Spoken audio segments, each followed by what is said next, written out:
I think what messes it up and what gives us hurt is when we set up expectations that shouldn't be there to begin with. I think it messes up people when you try to make something more than what it really is. Boom. Misrepresentation.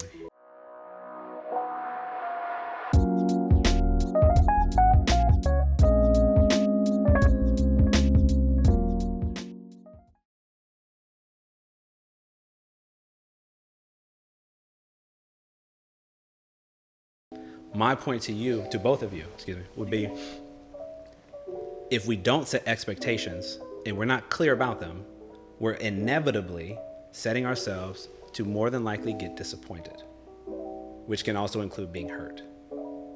Okay, I see your point. But I would like to hear what you think. I know we just went on a No, it's long tangent. it's totally fine. I think so. Going back to what you said originally when you were talking to your female friend about she does not believe that any woman that she knows could sleep with someone long term and not develop feelings. Right. I think women are sexual beings, just like men, of course. And I know that women can do that. Okay. I think what messes it up and what gives us hurt is when we set up expectations that shouldn't be there to begin with. For example, a friends with, not even that, a hookup. Sure. That's what we do.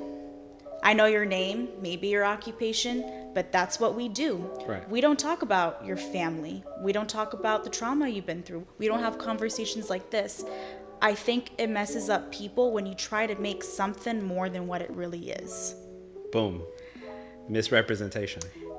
If I'm hooking up with someone and he starts talking about really, really personal things with me, and because I'm not going to just be like, you can't talk about that with me, because Right. I'm also interested in what he has to say, because Sure. I'm the type of person where if somebody's crying in front of me, I'm going to ask what's wrong, Sure. I'm going to be emotionally invested. Because I know myself, and I know that, oh my God, he's opening up. He's telling me about his poor mom and his dead dog. Of course I'm going to care. Right. You see, if you want to just hook up with people, don't act like they're your boyfriend or your girlfriend or your partner or even your friend. I even think friends with benefits is a waste of time if you care about that friend long term. I personally have never seen it happen, I could be wrong, where friends with benefits goes well in the end, because typically one person gets into a relationship and the other person is left alone. Boom. But could there be a friends with benefits that turns into a relationship? Sure. Possible. The two movies that came out about it were beautiful stories, so maybe. I'm sure it happened. I'm sure somebody out there was hooking up with their friend and then ended up being a relationship, and now they're married and have 5 kids. It can happen. It could be. But that's an exception to the rule. Thank you. I think people think that there's there's exceptions to things. But you're not always the exception. No, the exception to the rule by definition means it's more than likely not going to happen for you. Yeah. That's the point. But at the same time, I think if you really like someone and you really want to be with them, I would hope you do say something, because living with that regret of I wish I should have said something is harder than dealing with the heartbreak. Agreed. And I mean, and it does happen. You also have to know yourself as an individual. If you know you like people really easily, and you care a lot, and you have a big heart, and you're sleeping with this person, and you're starting to really care for them, then know yourself. Be honest with yourself. And there's nothing wrong with falling for the person that you're sleeping with. That's normal. But that was the point I was trying to get to. But at the same time, know yourself. No, it's not for everyone. I agree. I would honestly, let's see, now we're going big picture. I would make the case, because I've been through it, that we got to stop doing it. I don't think we have to stop. As young people. I'm going to tell you, you don't have to agree. I'm going to tell you my point why on that. Because I think that to the point I was trying to make with Joy, I think that we invite in too much opportunity to be hurt. Because if I'm going through life and going through these situations and going through these relationships, if I can't really expect any solid commitment from you, other than I can text you sometimes or you can show up sometimes, like that's not real commitment. What do you do in text? Yeah, that's nothing. I mean, I'm having a bad day. Will you come through? I'm sick. Can you come make me food? I need you to drop me off and take me here. I just lost a loved one. I need somebody to talk to. Like, if we can't talk like that, to me, of course I understand learning experiences. Everything is a learning opportunity. But I would make the case, how many of those opportunities do you want to learn from? Because there is a choice. You can choose, like you said earlier, we can choose to be stubborn and say, I'm going to do it my way because my way is going to work. I've had plenty of people that I've worked with, and they're wondering why they're so bitter and they're so jaded about the opposite type of person, because they put themselves in these situations repeatedly and they wonder why they're not getting what they want.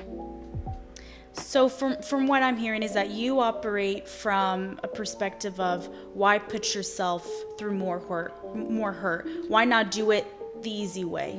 Well, I'm saying I think about things in terms of probability instead of what's possible, because it's possible that things can work, but if the likelihood is not high, it's not in our best interest. It's like thinking about things in terms of calculated risk. We take risk in everything that we do. So there's no safe bet, particularly when you're talking about relationships and dating and things of that nature. There's no safe bet, yeah. Right. But there is such a thing as calculated risk. If I see somebody, let's take a different example. If I see somebody and I say, I want to be married, and I'm a woman in this scenario, and I want to have like 2 kids, and I don't want to have to work. Okay, that's the premise.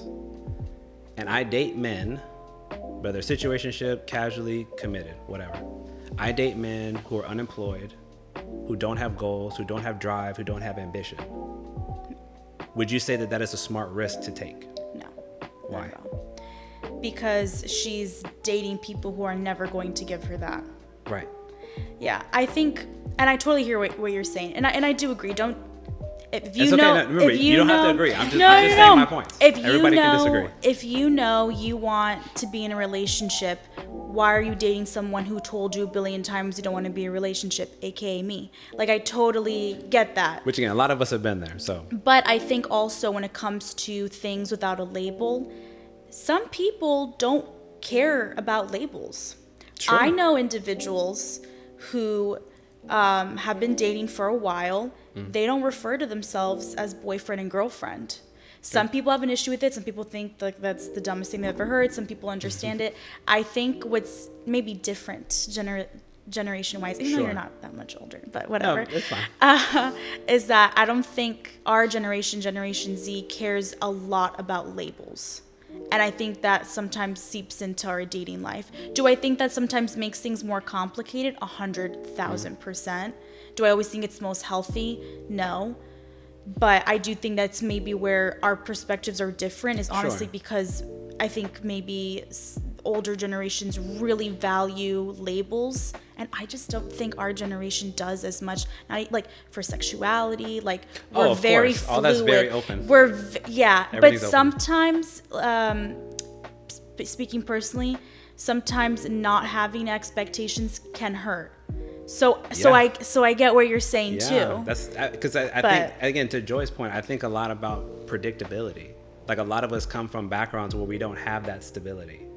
So to your point earlier when you talked about overcompensating, I think the vast majority of us do that. Like, in our lives, the things that we were missing, we seek out or we become.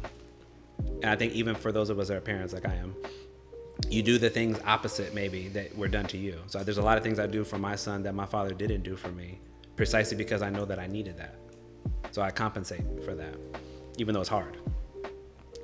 But the reason why I talk about on the relationship side, and we can take it one step deeper. So, because we can concede all those points about no labels, no attachment.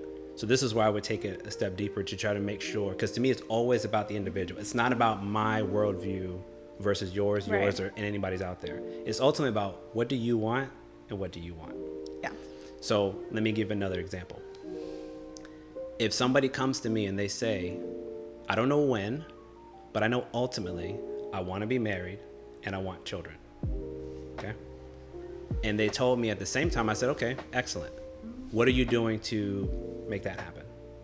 And they say, I'm just kind of dating people, we're kind of just going with the flow, no expectations, no labels. We're just kind of seeing what happens, right? That's one way to go about it. And age does matter because it depends on when you want these things, right? And the younger you are, it's pretty understandable that you're not thinking very long term. About kids, and yeah. Yeah, you're just not. Not to say nobody does, but many don't. But again, for those that do, and they know that they want that, what I would say, the point that I would be trying to make here, and then we can move on, is if I know those are my ultimate goals, just like being a therapist is my ultimate goal, having a private practice is my ultimate goal, there's ways you go about it. If you want something, it doesn't mean there's only one way to do it, right? But there are better ways to get what you want. Is that fair? Okay. Yeah. So if I know that this person wants these things and I could be her friend, her brother, or her therapist, I would challenge that point.